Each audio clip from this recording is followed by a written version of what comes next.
नमस्कार, जोहार। तो भारत मित्र देख रहे हैं आप। मेरा नाम अभिषेक भारती है। बोकारो में डीएमएफटी फंड में 631 करोड़ रुपए का घोटाला हुआ। बीजेपी के प्रदेश अध्यक्ष बाबूलाल मरांडी ने प्रेस कॉन्फ्रेंस करके ये आरोप लगाए। हाई कोर्ट ने भी 500 करोड़ से ज्यादा के घोटाले पर तो संज्ञान ले लिया है। कैसे घोटाला हुआ, इसका एक छोटा सा उदाहरण मैं आपको दिखाने जा रहा हूँ। बहुत छोटा छोटा सा उदाहरण है। हालांकि जो मैं अभी आपको दिखाने जा रहा हूँ वो डीएमएफटी फंड का नहीं, ये बस मैं समझा रहा हूं।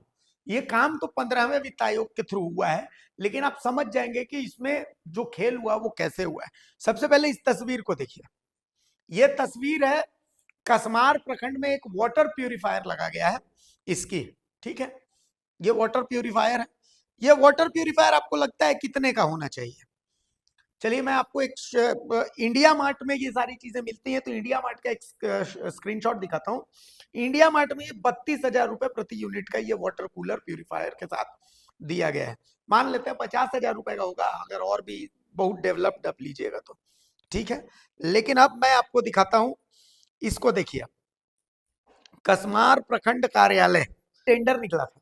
ये टेंडर निकला था जिसका मैं आपको दे रहा हूं नंबर 94। देखिए, ये 12601385 कसमार ब्लॉक में पेयजल।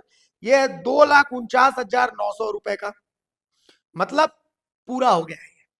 ये कसमार प्रखंड में 15वें वित्त आयोग के थ्रू 2,49,900 रुपए में ये लगा है। 32,000 50,000 की चीज जो है वो 2.5 लाख रुपए में लगी है, और इसका पानी भी नहीं मिल रहा है। इसी तरीके से आप देखिए, गर्री में सीएचसी कसमार में पेयजल, इसमें भी ये 2,49,900 रुपए में ये भी काम पूरा हो चुका है। मतलब आप समझिए कि 2.5 लाख रुपए में ये जो वाटर कूलर लगे हैं, 50,000 का वाटर कूलर जो है ये 2.5 लाख रुपए में लगा है। तो आप समझ सकते हैं कि भ्रष्टाचार कैसे हुआ है। समझ गए ना? तो इसी तरीके से भ्रष्टाचार जो है वो हुआ था डीएमएफटी में। डीएमएफटी में इसी तरीके का भ्रष्टाचार हुआ है। इसमें हुआ क्या है? इसमें बेसिकली ये हुआ है कि कुछ कंपनियों को, जो तत्कालीन डीसी थी जाधव विजया, तो जाधव विजया ने उस समय की कुछ खास कंपनियों को फायदा पहुंचाया। शॉर्ट टेंडर नोटिस जारी किया।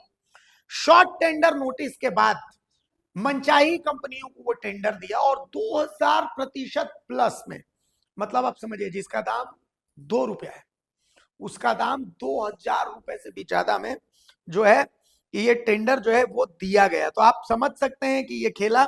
कुछ कंपनियां हैं जिन कंपनियों को फायदा पहुंचाएगा। मैं पहले उन कंपनियों की लिस्ट आपको बता देता हूं कि ऐसे कौन कौन से हैं। जैसे एक कंपनी है मेसर्स प्रकाश जेरोक्स।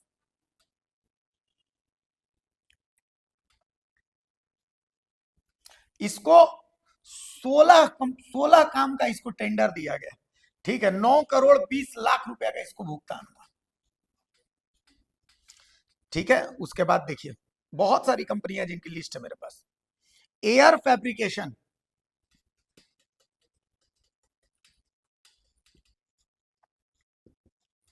एयर फैब्रिकेशन रांची, इसको 7 काम का टेंडर मिला, 7 कार्यादेश हुआ और इसको 27 करोड़ रुपए। त्रिनेत्र एंटरप्राइजेस हजारीबाग,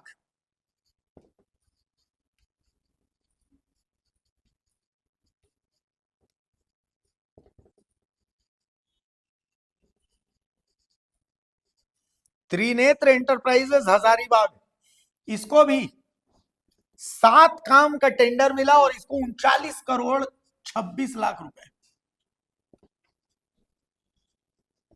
ये इनको भुगतान हुआ। इसी तरीके से अरिहा ट्रेडिंग एंड इंफ्रा,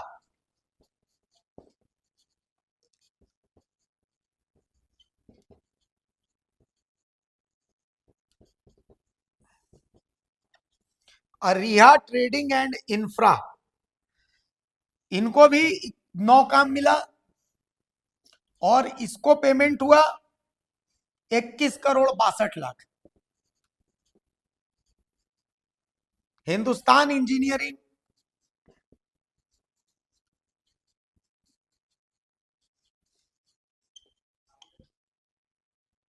इसको काम मिला 4 और इसको पेमेंट हुआ 13,53,00,000।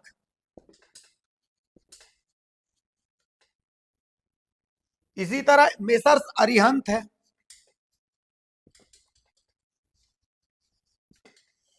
इसको काम मिला 6 और इसको पेमेंट हुआ 5,85,00,000।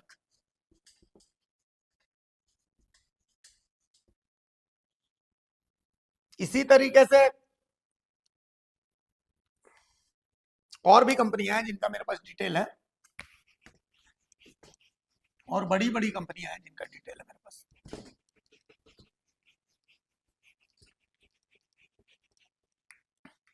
एक कंपनी है रांची की, कंपनी है national cooperative consumer federation, national cooperative consumer federation. इस कंपनी को भी फायदा पहुंचाया गया। इसके अलावा ये जो कंपनी है इसको 29 काम मिले, 29 सबसे ज्यादा इसी को टेंडर मिला, और 133 करोड़ 133.19 इतना पैसा इसको, 133 करोड़ 19 लाख रुपए इसको मिला। इसके अलावा एक कंपनी है संस्कारा,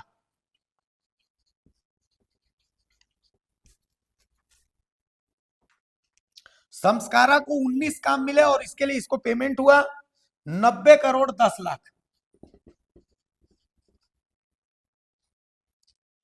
एक और कंपनी है, इसका नाम है डिलीजेंट।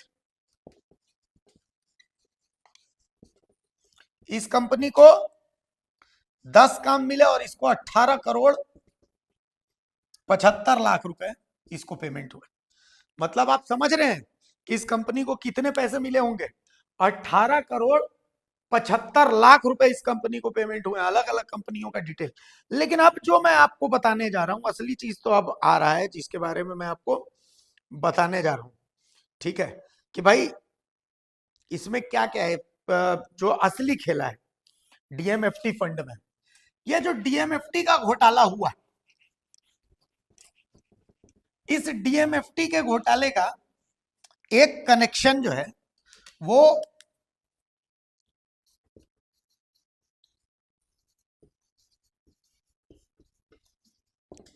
जमशेदपुर से भी है। इस डीएमएफटी फंड का जो घोटाला हुआ, इसका जो कनेक्शन है वो जमशेदपुर से भी है। अब आप पूछेंगे कि भाई जमशेदपुर से क्या कनेक्शन हो सकता है?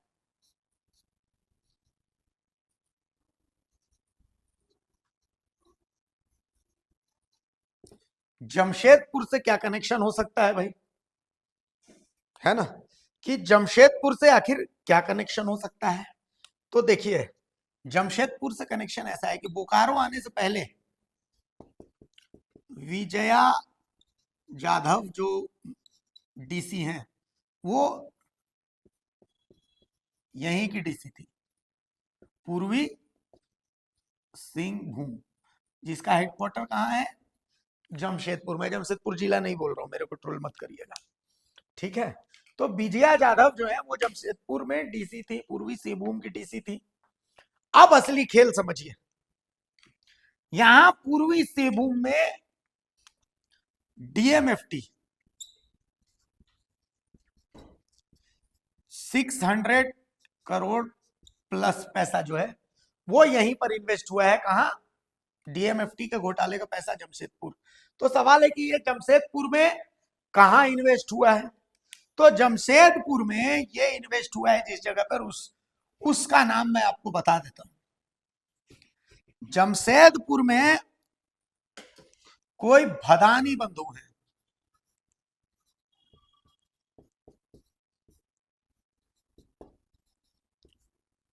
बंधु। जमशेदपुर में एक जगह है साकची, इस साकची से इन भदानी बंधुओं का ताल्लुक है। आखिर ये भदानी बंधु कौन है जिनके पास डीएमएफटी घोटाले का सारा पैसा इन्वेस्ट हुआ है? अगर इस मामले की जांच एसीबी कर रही है, अगर ये मामला हाईकोर्ट में इस मामले की सुनवाई हो रही है, तो बस ये पता करना है कि ये भदानी बंधु कौन है जमशेदपुर के साक्षी के, जिनके पास ये डीएमएफटी फंड का पैसा इन्वेस्ट हुआ है। इन भदानी बंधु को पकड़ लीजिए, डीएमएफटी की पूरी कुंडली निकल जाएगी कि किन किन कंपनियों को कैसे कैसे फायदा पहुंचाया गया और उन कंपनियों ने कैसे कैसे अपना कर्जा चुकाया है। बस ये भदानी बंधु जमशेदपुर के साक्षी के ये भदानी बंधु हैं। इन भदानी बंधुओं में से एक भदानी को पकड़ लीजिए और बस सारा खेल खत्म। टाटा बाय बाय, नमस्कार, जोहार।